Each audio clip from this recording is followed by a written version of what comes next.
Hi, this is Andy with Mountain Computers, the Go Green PC tune-up guy. Today is September 8th, 2019, and today's letter is C. There's three things I want to talk to you today about the letter C. First subject is call centers and technical support. Number two is the programming language COBOL. And three, corrupt files. Let's talk about number one, call centers. Mountain Computers has been taking calls since the year 2006. And prior to that, I was taking calls at Microsoft starting back in 1991 when I was in product support. And basically, my entire teams, wherever I've worked, I was either in management or staff and did phone support and was excellent at it. Now, not everybody is good on the phone with product support, technical support, etc. There's a reason why. It's called listening skills and questions and answers, patience, and what else? Oh, you know what you're doing. I'm a technical person, an engineer, but I'm also a people person. That's very rare. I was told like a week ago when I had a meeting with some people with the current blockchain here in Reno, Nevada. I said, never met somebody in the engineering field that was so right-brained. And I was like, what?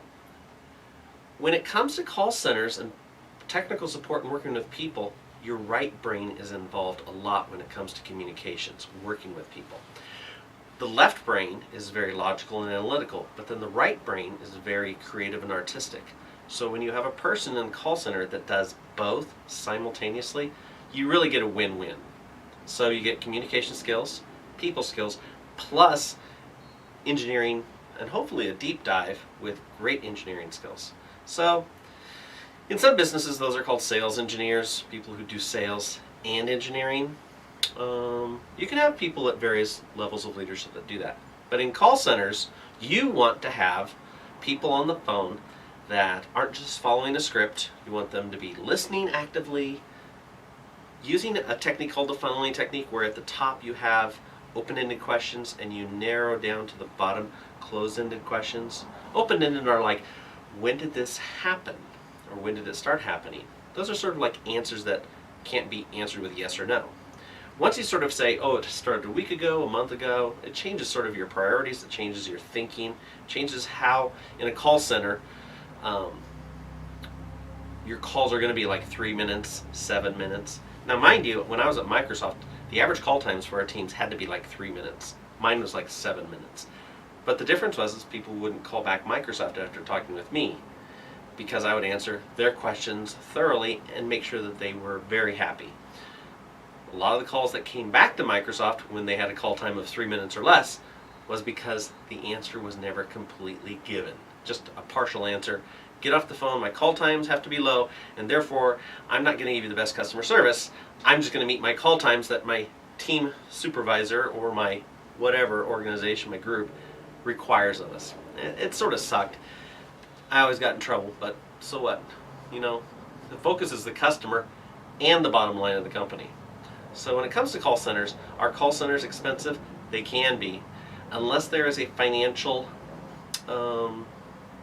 profit, cost, expense formula that accounts for it. Here at Mountain Computers, when people call us, they ask us questions and they're on the phone with us for 15, 20 minutes and they don't pay us anything. They're not like a long-term customer, they just sort of pick our brain for 15 minutes. Well, we lose 15 minutes worth of potential income for the company.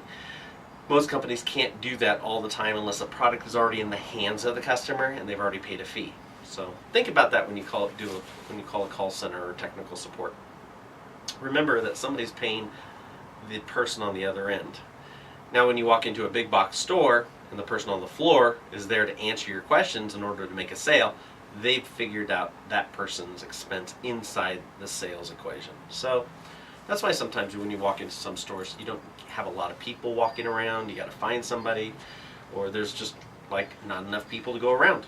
So technical support. Call centers. Reno has some big call centers. When I was working as an ISP NOC manager, we had a company called Cisco that we had a support contract with. And in the call center, we had this concept of support follows the sun. Okay, So if it was sometime in the evening or the morning or midnight or whatever, we might get a Cisco advanced network engineer from either Germany, where the call center for that hour for Cisco came out of Germany, or Australia. Rarely would we ever get somebody who was based in the US, unless we were in the middle of the day, Pacific Standard Time, US based. So it was just weird. So support follows the sun. You know, when it comes to technical support and call centers, use the open funneling technique, open-end questions, close-end questions, keep your call times down, log your calls. You know, I've been doing support for this one company for about a year and a half, and all my call logs are in email. Now, is that statistically relevant? No, not really, but I wish it were. So if you have a tool to record your call center logs, use it. If you don't have one, use a product like Spiceworks or anything that will record calls that you can log, categorize, prioritize, email-based, chat-based, phone-based, whatever. So enough with that. So calls and call centers and technical support. If you're a manager, supervisor, or director and you're responsible for a support organization, make sure that you have a very responsive 7x24 by 365 policy and procedure for support calls, such that everybody in the organization, internal and external, knows how it works. Now, if it's a confidential company and you don't have any external customers, then keep it private. It's a confidential procedure. You don't want hackers or anybody on the outside knowing your policies and procedures, let alone your software, let alone your technology, your layout, your topology, your servers, how many clients you have, etc. So, COBOL, C. An article just came up and then said, COBOL will outlive all of us in the computer engineering field. Well, of course. Back in the 1990s, I knew that Consolidated Freightways was one of the largest transportation companies in the world that had the most COBOL software running their logistics. It was like 80% of the code. Well, I didn't know about the government, let alone some lady named Grace Hopper. Today she's like a rear admiral in the Navy, but she was the creator of COBOL. She got the Medal of Freedom, I think from Obama. No, it was Reagan. Obama or Reagan, one of those two. But COBOL, that is a great language, robust. There's extensions. I mean, before there wasn't Ethernet. Now they've added Ethernet support. But it's a great language. It's robust. When I went to school at Oregon Tech, we had a product called Banner that ran I think it was our student registration system. And that was COBOL based. I believe it was COBOL.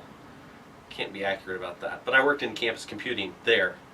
And so we had a Sequent, a Harris 500, a Harris 800. And I think the Sequent ran the COBOL Banner system. I could be wrong, but two ladies ran it, Cheryl and Rose. They're long since gone probably, but Rick Slagle, he was really cool. So COBOL, great language. I took it when I was in high school.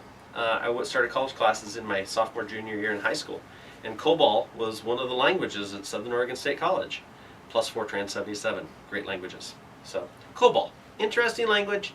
Understand it, learn it, appreciate it. It's going to outlive all of us. Corrupt files, C. I've talked about B for backups. People call me and they say, my computer crashed, my file was X, Y, and Z. When I go to open it, it's not my file. Or it's blank. Or it won't open, it gives me an error message and says corrupt. That's why your backups come in, okay? If you get corrupt files, there's nothing I can do about it. There is a small possibility that a file that's corrupt created a temporary file. I have gone into the temporary directory for a program like Word, Excel, or whatever, and found the most recent temp file and renamed the extension from .tmp to the actual application and opened it up, and there it was their data file. So I think auto backups used to be, I tell people all the time when they're in Word and Excel, save your files. When there's power outages, the last thing I talked about was in my blog was an email to my huge customer base was, if there's power outages or winds or storms, be sure to save frequently, close your files when you leave for work, shut your computer off. But corrupt files are created by, one, instability in your computers, instability in your power, instability in your network. Viruses, though rare, unless it's ransomware, corrupt files just happen. Sometimes if you have a big file, a huge file, save it on your local computer. When you're done with it, copy it to the server. If you're working through a cloud enterprise system like Box, work on the file locally, then drop it into Box. Working on it in Box, it creates a local cached file and then transfers the changes to the cloud for the rest of your team to see. Back in the day in Microsoft, we had Visual Source Safe, which was a check-in, check-out for software codes or whatever. It's almost like, what's that product that Microsoft had? SharePoint is a great tool. You know, you try and avoid corruption of attachments, you avoid corruption of your file system, lots of things. So, call centers, let's just wrap up and recap. Call centers, technical support, COBOL, corrupt files. That's it for today. That's Sunday. It's September 8th. This is Andy from Mountain Computers. Like, subscribe, and share. I'm the Go Green PC Tune-Up guy. Go ahead and go to my blog, go to our vlog, and check out some of the things that we've talked about. We have a ton of content now.